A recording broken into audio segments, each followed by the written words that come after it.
अस्सलाम वालेकुम। आज की वीडियो में बात करेंगे मुत्तहिदा अरब अमारात और पाकिस्तान के दरमियान जो रिलेशनशिप है इस हवाले से, और इससे बात को आप लोगों को समझाने की कोशिश करते हैं कि कुछ लोग जो है वो इस रिलेशनशिप को ख़राब करने की कोशिश कर रहे हैं। और सोशल मीडिया में आपने नोट किया होगा कि मुत्तहिदा अरब अमारात के हवाले से और पाकिस्तान के हवाले से बहुत सारे ऐसे पाकिस्तान के अंदर शायद लोग मौजूद हैं जो इस रिलेशनशिप की जो हसासियत है उसको नहीं समझ पा रहे। मुत्तहिदा अरब अमारात ने हमेशा पाकिस्तान के साथ बढ़ चढ़ के हर जगह पे पाकिस्तान की सपोर्ट की, पाकिस्तान के साथ भाइयों की तरह खड़ा रहा। पाकिस्तान को जब जब बैलेंस ऑफ पेमेंट का मसला रहा तो पाकिस्तान को इन्होंने अपने पैसे दिए ताकि पाकिस्तान के अंदर जो डॉलर है वो स्ट्रॉन्ग रहे।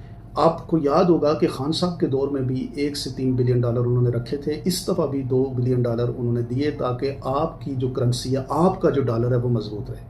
अगर पाकिस्तान को वो पैसे ना मिलते तो पाकिस्तान जो था उसका डॉलर कमज़ोर हो जाता, पाकिस्तान जो है वो इंसॉल्वेंट हो जाता। पाकिस्तान की जो उस वक्त पोजीशन थी, जो पिछले हिस्से में भी और पहले भी, अगर मुत्तहिदा अरब अमारात सपोर्ट ना करता तो पाकिस्तान दिवालिया हो सकता था। और उसके नुकसानात क्या होते कि आपके डॉलर की प्राइस जो है वो इतनी महंगी हो जाती, रुपया गिर जाता और आपके लिए मुश्किलात पैदा हो जाती। ये बात आपको अंडरस्टैंड करनी चाहिए कि जब भी आप मुत्तहिदा अरब अमारात के हवाले से बात करें तो आप पाकिस्तान के साथ उसके जो तल्लुक़ वास्ता है उस तल्लुक़ वास्ते को ज़रूर सोचें कि पाकिस्तान की हमायत और सपोर्ट में वो कब, कहाँ, कितना खड़ा रहा।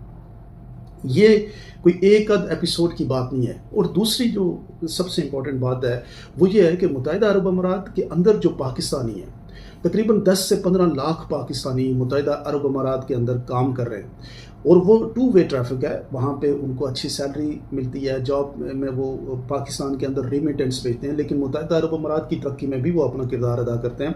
पाकिस्तान की जो लेबर है वो बड़ी सस्ती है, जो यहाँ पे आती है, मुत्तहिदा अरब अमारात में जाती है और मुत्तहिदा अरब अमारात की तरक्की में भी अपना किरदार अदा करती है। तकरीबन 30 से 40 हज़ार पाकिस्तानी इन्वेस्टर्स की कंपनियाँ मुत्तहिदा अरब अमारात में मौजूद हैं। और जब आप इन 2 मुल्कों के दरमियान एक बदगुमानी पैदा करने की कोशिश करते हैं तो आप सोचें कि आप क्या कर रहे हैं। एक मुल्क जो डे फर्स्ट से पाकिस्तान का और मुत्तहिदा अरब अमारात के दरमियान बड़ी चीज़ें कॉमन है। एमिरेट्स से इंटरनेशनल एयरलाइन को बिल्ड करने में पाकिस्तान ने एक वक्त में सपोर्ट किया। एक वे ट्रैफिक है, दोनों मुल्कों की एक दूसरे के साथ एक बहुत ही बेहतरीन भाईचारा और मोहब्बत है। लेकिन जब आज मुत्तहिदा अरब अमारात, अगर लट से आप में से चंद लोगों को लगता है कि उनकी जो स्टैंडिंग है वो आप उससे मुतफिक नहीं है, तो उस एक बात को लेके जो सियासी मामला है, यहाँ मुत्तहिदा अरब अमारात के हुक्मरानों का अपना फैसला है। वो जो अपने लोगों के लिए बेहतर समझते हैं वो करते हैं और उनको ये पूरा राइट है कि वो अपने लोगों के लिए या अपने मुल्क के बेस्ट इंटरेस्ट में फैसले करें। अब आप और हम कौन होते हैं उनको डिक्टेट करने के लिए कि आपकी फॉरेन पॉलिसी जो है वो इस तरह नहीं, इस तरह की होनी चाहिए। ये फैसला हर मुल्क अपनी इंडिपेंडेंट फॉरेन पॉलिसी से करता है। और जब आप इन 2 मुल्कों के दरमियान दरार डालने की कोशिश करते हैं तो आप भूल जाते हैं कि जो पाकिस्तानी 10 से 15 लाख लोग यहाँ पे मुत्तहिदा अरब अमारात के अंदर काम कर रहे हैं उनके मुस्तकबिल का क्या होगा, और वो जो 15 लाख लोग हैं उनके साथ जो बैक इन पाकिस्तान जो हैं उनके ख़ानदानों का क्या होगा। और फिर पाकिस्तान की इकॉनमी के अंदर जो रिमिटेंस जाता है सालाना 5 से 7 बिलियन डॉलर जो है वो आपको मुत्तहिदा अरब अमारात से जाता है। तो मुत्तहिदा अरब अमारात के हवाले से बदगुमानियाँ मत फैलाएं। इस मुल्क के अंदर अगर आप मुत्तहिदा अरब अमारात को देखें तो बेहतरीन एक ऐसा मुल्क है दुनिया के अंदर, आपको उस मुल्क के मुताबिक आपको कानून नहीं मिलेगा। वहाँ पे जो इन्वेस्टमेंट की प्रोटेक्शन है वो सबके लिए इक्वल है। वहाँ पे क्राइम रेट 0 है। वहाँ पे किसी भी शख्स की जो है वो कोई किसी के साथ झूठ, फ्रॉड, दगा नहीं कर सकता। कानून की बालादस्ती है। और इतना बेहतरीन अपॉर्चुनिटी देखें, पाकिस्तान की किसी भी इलाके से मुत्तहिदा अरब अमारात में आपको जाते हुए सिर्फ 1 से 2 घंटे लगते हैं।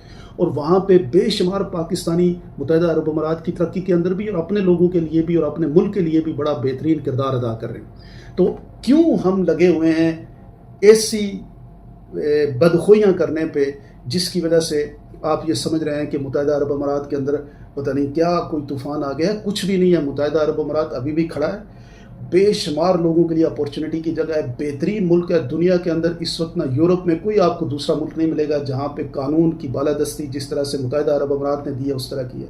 جس طرح بزنس کی پروٹیکشن متحدہ عرب امارات دیتا ہے کسی اور ملک کے اندر آپ کو نظر آئے. دنیا کے جتنے بھی کنٹریز ہیں ان سب کنٹریز کو آپ ڈھونڈ لیں، کرائم ریٹ جس طرح متحدہ عرب امارات کے اندر صفر ہے، کسی دوسری جگہ پہ آپ کو نہیں ملے گا. ابوظہبی کو کوئی 8ویں دفعہ دنیا کا سیفسٹ ترین سٹی کے طور پہ کہا گیا. تو کیوں ہم لگے ہوئے ہیں اپنے ہی ہاتھوں سے؟ اور پہلا پاکستانی جو ہوتا ہے اس کا جو اپنی اکانومی کے لیے بہتری کے لیے جو پہلا ذہن میں آتا ہے اس کو خلیجی ممالک میں وہ متحدہ عرب امارات آتا ہے. بے شمار مزدور طبقے کے لوگ یہاں پہ آتے ہیں اور اپنی تقریباً کچھ لوگوں کی تو دوسری تیسری نسل اس ملک میں موجود ہے اور اس ملک کی ترقی میں اور اپنے علاقے اپنے گھروں کی اور اپنے پاکستان کی ترقی میں وہ اپنا کردار ادا کر رہے ہیں. تو اس ملک کے درمیان متحدہ عرب امارات اور پاکستان کے درمیان جو لوگ سوشل میڈیا پہ بدگمانیاں پھیلا رہے ہیں وہ نہ صرف پاکستان کے دشمن ہیں بلکہ اپنے ہم وطنوں کے بھی دشمن ہیں. متحدہ عرب امارات کے صرف دشمنی نہیں کر رہے بلکہ اپنی ذات کے بھی دشمن ہیں، پاکستان کے دشمن ہیں اور جو پاکستانی متحدہ عرب امارات میں موجود ہیں ان کے بھی دشمن ہیں. جہاں پہ متحدہ عرب امارات میں پاکستان کے ویزوں کا مسئلہ ہے وہ مسئلہ ایک ڈیسیژن ہے. پچھلے عرصے میں تو آؤٹ سائڈ ویزے بھی بند تھے.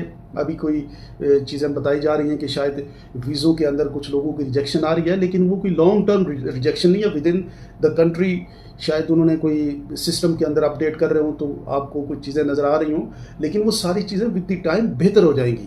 لیکن یہ بیڈ مارکیٹنگ متحدہ عرب امارات کی مارکیٹ کریش کر گئی ہے. متحدہ عرب امارات میں لوگ بھاگ گئے ہیں، متحدہ عرب امارات کو چھوڑ کے لوگ جا رہے ہیں. ایسی کوئی صورتحال نہیں ہے. متحدہ عرب امارات میں زندگی بالکل بہترین ہے، لائف ایٹ اٹس ٹاپ، کوئی ایشو نہیں ہے، سب چیزیں نارمل ہیں، everything is secure and safe. کوئی کسی جگہ پہ کسی شخص کو اس ملک کے اندر پریشانی نہیں ہے. اور اس ملک کے لیے جو یہاں پہ موجود ہے پاکستانی ان کو تو اس کا بیسٹ ایمبیسڈر بننا چاہیے اور جو پاکستان کے اندر اس ملک کے حوالے سے بدگمانیاں پھیلا رہے ہیں ان کو بھی حقیقت بتانی چاہیے کہ اتنی کوئی متحدہ عرب امارات کے اندر طوفان نہیں آیا جس کو آپ اتنا بڑا کر کے پیش کر رہے ہیں. جہاں تک سیاست کی بات ہے، جہاں تک ریجنل بات ہے، وہ فیصلہ اس ملک کے متحدہ عرب امارات کے جو حکمران ہیں یہ ان کا فیصلہ ہے. وہ جس طرح سے چاہیں وہ اپنی عوام کے لیے فیصلہ کریں. آپ اور ہم کون ہوتے ہیں کسی کو ڈکٹیٹ کرنے والے کہ جناب آپ اپنا جو ہے فارن پالیسی ہماری سوچ کے مطابق چلائیں. وہ اپنے لیے جو بہتر سمجھتے ہیں وہ کرتے ہیں. اور پاکستان کے حکمران بھی متحدہ عرب امارات کے ساتھ جو پاکستان اور متحدہ عرب امارات کے درمیان جو سفارتکاری ہے وہ فیصلہ بھی پاکستانی حکمران اور پاکستان کی اسٹیبلشمنٹ ان کے ساتھ ہمیشہ سے کرتی آئی ہے اور ہمیشہ سے یہ پاکستان کے ساتھ رہا. اور جہاں تک یہ جو قرض واپس لینے کی بات ہے یہ قرض کب سے متحدہ عرب امارات نے دیا ہوا ہے. تو ہر ملک کے اندر اس کو اپنی ریکوائرمنٹ بھی ہوتی ہے. وہ اگر اپنا قرض واپس لینا چاہتے ہیں تو اس میں کیا ایشو ہے؟ اس میں کوئی ایشو نہیں ہونا چاہیے. تو یہ بدگمانیاں بند کر کے اپنے مستقبل کے بارے میں سوچیں، ان لوگوں کے مستقبل کے بارے میں سوچیں جن لوگوں کا مستقبل روزگار اس ملک کے ساتھ جڑا ہوا ہے اور صرف اس ملک کے ساتھ نہیں جڑا، بیک ان پاکستان وہ پاکستان میں ریمیٹنس بھیج کے پاکستان کی ترقی میں بھی کردار ادا کر رہے ہیں اور اپنے خاندانوں کی ترقی میں بھی کردار ادا کر رہے ہیں. آپ لوگ کیا سمجھتے ہیں ضرور کمنٹ سیکشن میں بتائیے گا.